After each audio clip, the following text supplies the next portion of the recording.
নমস্কার, গুরু কৃপাহি কেবলম। আজ আমি চতুর্থ ভাব অর্থাৎ সুখ ভাব, বন্ধু ভাব, বিদ্যা ভাব বা মাতৃভাবও বলে থাকি। এই চতুর্থ ভাবে মঙ্গল গ্রহ থাকলে জাতক জাতিকাদের কী প্রভাব হয় সেই নিয়ে আমি বিস্তারিত আলোচনা করছি। চতুর্থভাবে মঙ্গল থাকলে ভৌম দোষ হয়, যেটা আমরা মাঙ্গলিক দোষ বলি। চতুর্থভাবে মঙ্গল গ্রহ থাকলে ভৌম দোষ হয়, ফলে স্বামী স্ত্রীর মধ্যে মৃত্যুতুল্য যন্ত্রণা এবং মৃত্যুও পর্যন্ত হতে পারে। সংসারে নানা রকম অশান্তি হয়, দাম্পত্য জীবনে সুখহানি ঘটে, ছোটোখাটো ব্যাপারে অশান্তি হয় এবং স্বামী স্ত্রীর মধ্যে শত্রুতারও সৃষ্টি হয়। স্বামী স্ত্রীর মধ্যে শত্রুতার সৃষ্টি হয়, নানা রকম দুশ্চিন্তা মাথার ঘুরপাক খায়, এটা মাথায় রাখবেন। অহেতুক চিন্তা করে তেজি হয়, অহেতুক চিন্তা করে এবং তেজি হয়, শরীর স্বাস্থ্য শক্ত সামর্থ্য হয়। আবার বলি, এই ভৌমদোষ থাকার ফলে স্বামী স্ত্রীর মৃত্যুতুল্য যন্ত্রণা এবং মৃত্যুও হতে পারে। ছোটোখাটো ব্যাপারে অশান্তি হয়, দাম্পত্য সুখহানি ঘটে এবং স্বামী স্ত্রীর মধ্যে শত্রুতারও সৃষ্টি হয়। নানা রকম একটা শত্রুতার সৃষ্টি হবে এবং এরা তেজি হয়। শরীর স্বাস্থ্য শক্ত সামর্থ্য হয়, এদের অনেক ভূসম্পত্তি ও বাড়ি গাড়ি থাকে এবং এর থেকে প্রচুর আয়ও করতে পারে। এইসব জাতক জাতিকারা এর থেকে প্রচুর আয়ও করতে পারে। এদের মধ্যে বিষয় সম্পত্তি কেনার একটা নেশাও থাকে। এই সব জাতক জাতিকাদের মধ্যে একটা বিষয় সম্পত্তি জমি জমা কেনার একটা নেশা থাকে। আমি ছাত্রছাত্রীদের বোঝার সুবিধার জন্য উদাহরণ দিচ্ছি। যেমন অনেকে জমি জায়গা ভাড়া দেয়, দোকানঘর ভাড়া দেয়, বাড়ি কিনে সেটাকে ভাড়া দেয় ইত্যাদি। এই মঙ্গল পাপ পীড়িত হলে, এই মঙ্গল যদি পাপ পীড়িত হয়, নিজের সম্পত্তি ও উত্তরাধিকার সূত্রেও প্রাপ্ত সম্পত্তি নষ্ট করে ফেলে যদি পাপ পীড়িত হয়, এটা মাথায় রাখবেন। কারণ চতুর্থ ভাব হলো বাড়ি গাড়ি ভূ সম্পত্তি ও মঙ্গল হলো জমি জায়গা ও বাড়ির কারক গ্রহ। মঙ্গল হলো জমি জায়গা ও বাড়ির কারক গ্রহ। এই মঙ্গল যদি খুব পাপ পীড়িত হয় তাহলে মায়ের সাথে সম্পর্ক ভালো থাকে না। এই সব জাতক জাতিকাদের মঙ্গল পাপ পীড়িত হলে তাদের মায়ের সাথে সম্পর্ক ভালো থাকে না, খুব ঝগড়া অশান্তি হয়, এমনকি মায়ের মৃত্যু পর্যন্ত হতে পারে। কারণ চতুর্থ ভাব থেকে আমরা মায়ের বিচার করে থাকি। বন্ধু বান্ধবদের সাথেও সম্পর্ক ভালো থাকে না। কারণ চতুর্থ ভাব হলো বন্ধু ভাব। মঙ্গল অশান্তি বা ঝগড়ার কারক গ্রহ। মঙ্গল অশান্তি বা ঝগড়া বা তীব্র কথাবার্তার কারক গ্রহ। এদের কোনো প্রিয় বন্ধুর মৃত্যুও হতে পারে। এইসব জাতক জাতিকাদের একদম ঘনিষ্ঠ ছোটবেলার প্রিয় বন্ধুর মৃত্যু হতে পারে। এদের বিধবা সম্পত্তি নিয়ে কোনো মামলা মোকদ্দমা হতে পারে। এইসব জাতিকা যদি বিধবা হয়ে যায় তাদেরও সেই সম্পত্তি নিয়ে মামলা মোকদ্দমাও হতে পারে।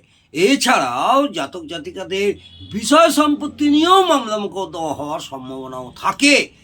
খুব আগ্রহ উৎসাহের সাথে এরা পড়াশোনা করে। এইসব জাতিকারা খুব আগ্রহ উৎসাহের সঙ্গে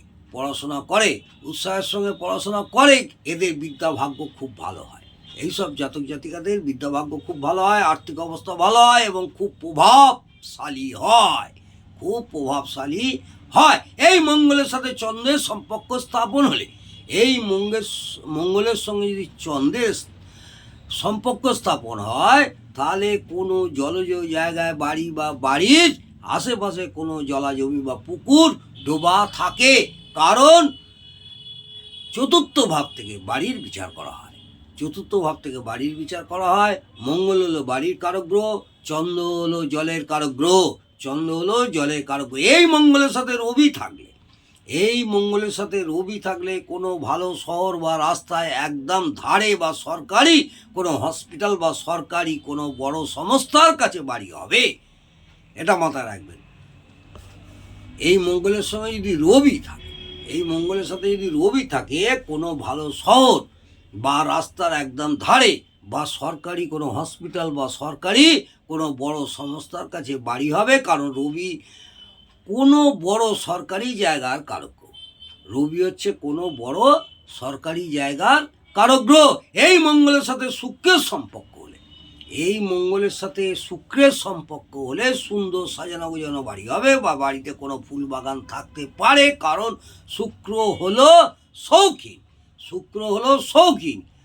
এই মঙ্গলের সাথে বুধ থাকলে, এই মঙ্গলের সাথে একসাথে যদি বুধ থাকে, তাহলে বুধ স্কুলের কারক গ্রহ, এবং কোনো স্কুল থাকে সেখানে স্কুলের পাশে বাড়ি, বা খেলার মাঠ থাকে বা খেলার মাঠের পাশে বাড়ি হতে পারে। বুধ স্কুলের কারক গ্রহ, ক্রীড়াস্থানের অধিপতি। বুধ হচ্ছে ক্রীড়াস্থানের অধিপতি। এই মঙ্গলের সাথে বৃহস্পতি থাকলে, এই মঙ্গলের সাথে বৃহস্পতি থাকলে বাড়ির আশেপাশে কোনো মন্দির থাকতে দেখা যায়। কোনো জাতক জাতিকার মঙ্গলের সাথে যদি বৃহস্পতি গ্রহ থাকে, তাহলে বাড়ির আশেপাশে কোনো মন্দির দেখা যায়, কারণ বৃহস্পতি তীর্থস্থান বা মন্দিরের কারক। বৃহস্পতি তীর্থস্থান বা মঙ্গলের কারক। মঙ্গলের সাথে রাহু থাকলে, এই সব জাতক জাতিকার মঙ্গলের সঙ্গে যদি রাহু থাকে, তাহলে আস্তাকুড়ের কাছে বা বস্তি এলাকায় বাড়ি হয়, কারণ রাহু হচ্ছে আস্তাকুড়ের অধিপতি।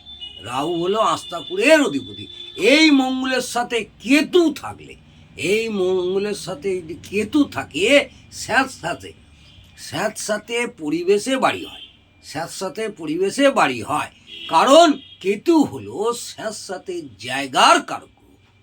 কেতু হলো স্যাঁতস্যাঁতে জায়গার কারক। এই মঙ্গলের সাথে শনি থাকলে, এই মঙ্গলের সাথে শনি থাকলে পুরনো বাড়িতে বসবাস হয়। কোনো জাতক জাতিকার যদি মঙ্গলের সাথে শনি গ্রহ থাকে, তাহলে পুরনো বাড়িতে বসবাস হয়, কারণ শনি হলো পুরনো জিনিসের কারক। শনি গ্রহ হলো পুরনো জিনিসের কারক। এই মঙ্গল যদি পাপ দৃষ্ট, পাপ পীড়িত, পাপ মধ্যগত, শত্রু গৃহগত, দুস্থানগত বা দুস্থানপতি হয়, বা বাদক স্থানে থাকে বা বাদকপতি হয়, বা নিচস্থ বা নাশস্থ হয়, অশুভ অ্যাসপেক্টে থাকে, বা ষোড়শ বর্গে বল কম পায়। এটা মাথায় রাখবেন, ষোড়শ বর্গে বল কম পায়, তখন সমস্ত শুভত্বের পার্সেন্টেজ অনেকটাই কমে যাবে। আবার কিছু কিছু ক্ষেত্রে খুব অশুভ হলেও উল্টো ফলও দিতে পারে। অর্থাৎ উপযুক্ত ফলগুলো কতটা কার্যকর হবে, সেটা মঙ্গলের শুভত্ব ও অশুভত্বের উপরেই নির্ভর করে।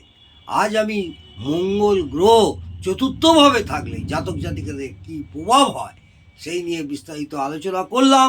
ভালো লাগলে অবশ্যই লাইক করবেন। নমস্কার, জয় মা তারা। ভালো থাকুন, সুস্থ থাকুন, আনন্দে থাকুন।